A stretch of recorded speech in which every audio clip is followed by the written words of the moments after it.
em um belo dia, você é convidado a participar de um experimento psicológico.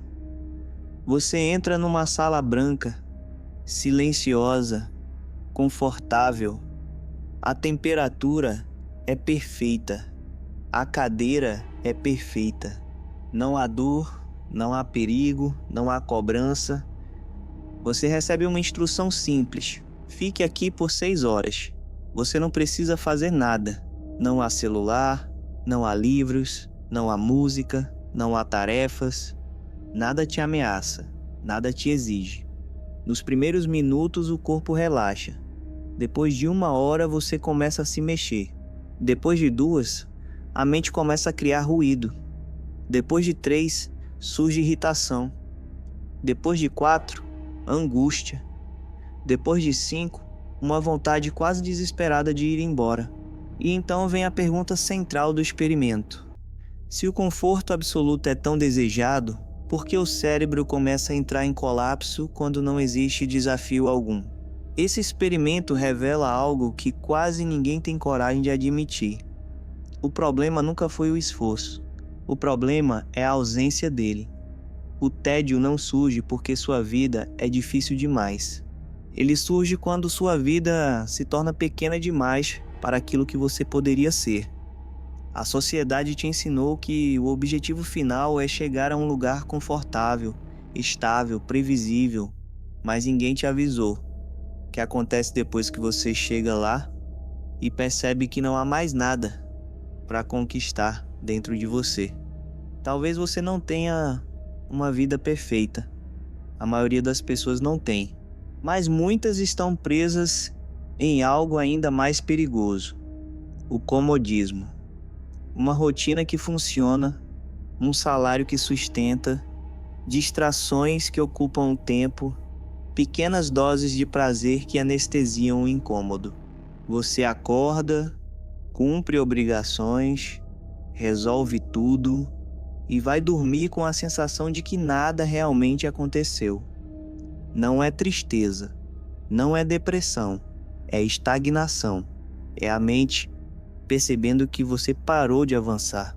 Nietzsche dizia que o homem prefere querer o nada a não querer nada. E isso explica por quê. Quando não existe um desafio real, o cérebro cria conflitos artificiais, dramas desnecessários, ansiedades difusas, comparações constantes. O tédio é a dor de uma força que não está sendo usada. É energia acumulada sem direção. É potencial apodrecendo em silêncio. Durante a maior parte da história, o homem não precisava procurar propósito. A vida exigia. Havia risco, escassez, responsabilidade concreta. Hoje, em muitos aspectos, a luta foi substituída por conveniência. Tudo é rápido, fácil, acessível. E o que parece progresso externo começa a gerar um vazio interno.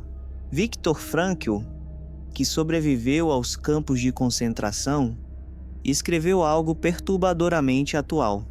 Quando o homem não encontra um sentido profundo, ele se distrai com prazeres superficiais. Não porque quer, mas porque não sabe mais como sustentar o silêncio sem estímulo. Observe os sinais: a dificuldade de concentração, o cansaço constante sem esforço físico real, a irritação sem causa clara, a necessidade de preencher qualquer pausa com ruído, o desconforto quase físico diante do tédio. Isso não é fraqueza, pessoal, é um aviso biológico e psicológico. O tédio não está dizendo que sua vida é ruim, está dizendo que ela parou de crescer. E aqui está o ponto que muda tudo. O auge do homem não é chegar a algum lugar, é continuar avançando, é continuar se desafiando. Quando você elimina todo o desconforto da vida, elimina junto o que dá forma, direção e significado à sua existência. O tédio aparece quando você começa a viver uma vida pequena demais para a pessoa que poderia se tornar. Talvez agora você entenda por que aquele experimento começa a sufocar. Não é a sala, não é o silêncio, É você percebendo que passou o tempo demais sem ser exigido por nada que importasse de verdade. O tédio não surge para te punir, ele surge para te acordar. Ele é o aviso de que você está sobrevivendo bem, mas vivendo pouco. E quando esse aviso aparece, duas coisas podem acontecer. Ou você continua anestesiando esse incômodo com distração, rotina e conforto, ou você começa a fazer a pergunta que separa quem apenas passa pela vida de quem realmente vive. Se eu continuar exatamente assim, quem eu vou me tornar daqui a 5 anos? Se o tédio é um aviso, a pergunta que fica é: aviso de quê? Ele não está dizendo para você largar tudo, desaparecer ou virar outra pessoa da noite para o dia. Ele está dizendo algo muito mais simples e muito mais difícil. Você parou de se colocar em risco psicológico, parou de crescer, parou de se desafiar. E a mente humana não foi feita para estagnação, ela foi feita para expansão. Quando essa expansão para, o desconforto aparece. Sempre. A sociedade gosta de chamar isso de ingratidão. Como você pode se sentir assim tendo um emprego, saúde, estabilidade? Mas isso é uma armadilha moral. Porque propósito não nasce de conforto. Ele nasce de confronto, de algo que exige presença, esforço, responsabilidade real. Carl Jung dizia que não há crescimento da consciência sem dor. E ele não falava de sofrimento desnecessário, mas da fricção inevitável entre quem você é hoje e quem você pode se tornar. O problema é que fomos treinados para interpretar qualquer desconforto como sinal de erro. Cansaço vira fraqueza, tédio vira defeito, dúvida vira ingratidão. Então você aprende a calar esses sinais, a seguir funcionando, a ser produtivo, a parecer bem, mas por dentro algo começa a morrer lentamente, não de uma vez. Morre aos poucos, como um músculo que não é mais usado. É por isso que tantas pessoas dizem: minha vida está ok, mas eu me sinto vazio.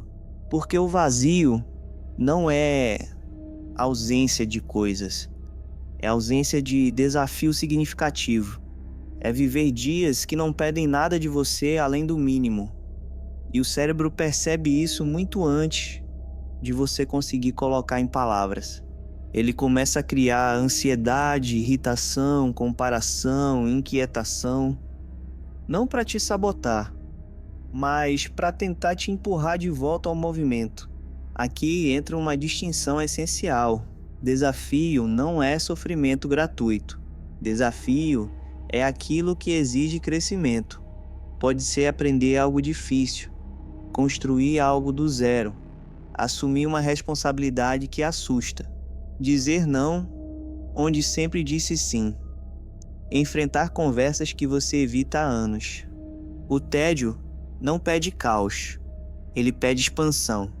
E ignorar esse pedido tem um custo alto, porque quando você não escolhe desafios conscientes, a vida escolhe por você, geralmente na forma de crises, perdas ou colapsos internos.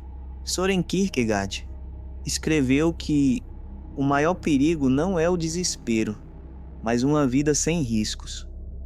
Porque uma vida sem riscos parece segura, mas corrói silenciosamente a identidade. Você começa a esquecer quem é quando não está apenas reagindo. Esquece o que deseja além do que é conveniente. Esquece o que te move quando ninguém está olhando. Talvez agora fique mais claro porque o conforto absoluto daquele experimento se torna insuportável. Não é porque falta estímulo, é porque falta sentido. O ser humano suporta dor, escassez e esforço quando sabe por quê. O que ele não suporta é uma existência que não exige nada da sua grandeza. Nietzsche estava certo quando disse que aquele que tem um porquê suporta quase qualquer como. O tédio surge exatamente quando o porquê desaparece. E aqui está o ponto mais importante de todos. Evolução não é chegar, é continuar. O auge do homem não é um patamar, é um processo. No momento em que você transforma a vida em apenas manutenção, manter conforto, manter imagem, manter estabilidade, algo em você entra em modo de espera. E a alma humana não suporta viver em espera por muito tempo. O tédio não é seu inimigo. Ele é um mensageiro. Ele está perguntando todos os dias se a vida que você está levando ainda exige a sua melhor versão. Se não exige, ele vai continuar batendo, mais forte, mais incômodo, até você ouvir. Porque ignorar esse aviso é escolher uma vida segura por fora e vazia por dentro. Então, antes de tentar eliminar o tédio, faça a pergunta certa: onde eu parei de crescer? Onde estou confortável demais para evoluir? Qual desafio eu venho evitando porque ele exige mais de mim do que estou disposto a oferecer? A resposta pode assustar, mas é exatamente aí que a vida volta a pulsar. O tédio não é o problema, ele é o aviso. E quem aprende a escutá-lo, descobre algo que poucos têm coragem de aceitar. O sentido não está em chegar a algum lugar, está em nunca parar de se tornar.